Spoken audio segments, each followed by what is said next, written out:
Olá a todos, o meu nome é Marcos Heitor Duque e, sob orientação da doutora Juliana Lotti de Carvalho, venho apresentar o meu projeto para o 28º Congresso de Iniciação Científica da UNB, cujo título é A Acurácia do Método de PCR na detecção de micoplasma e espécies em culturas de células-tronco mesenquimais.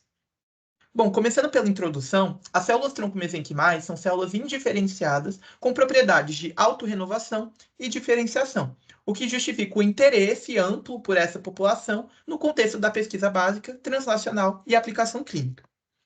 No entanto, um dos cenários mais recorrentes nas rotinas laboratoriais é justamente a contaminação de sistemas de cultivo celular por micoplasma espécies, bactérias que, por não apresentarem parede celular em sua estrutura, demonstram resistência a muitos antibióticos e são capazes de crescerem sobre nadantes de cultura sem promover sinais típicos de contaminação.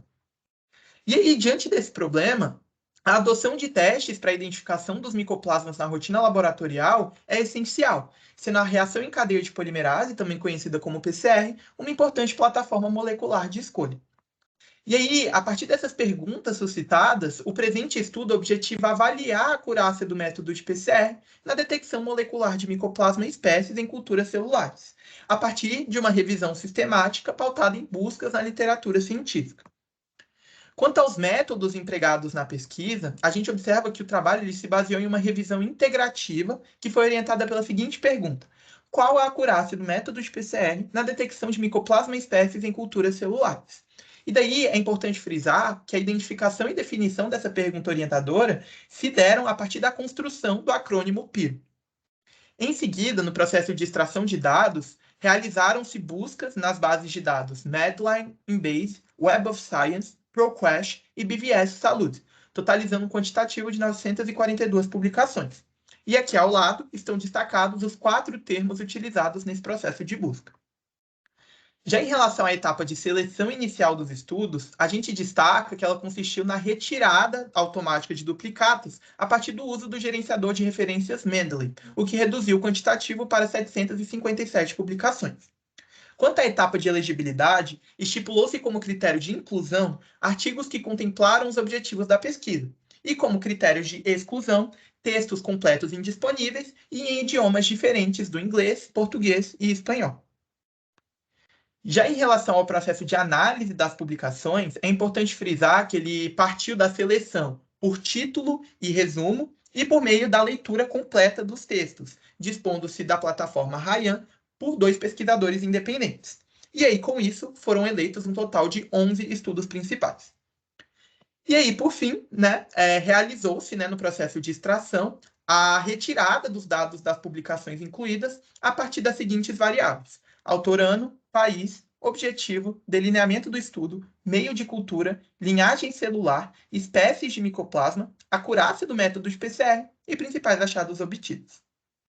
Passando para os resultados, das 11 publicações elegíveis, 6 exploraram a validade e reprodutibilidade diagnósticas do teste de PCR na detecção da contaminação celular por micoplasma.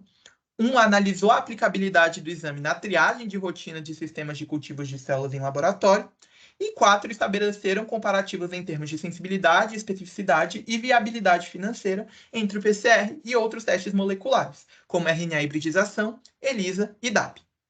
Quanto aos delineamentos dos estudos, 9 deles eram analíticos transversais e 2 se tratavam de cortes prospectivos.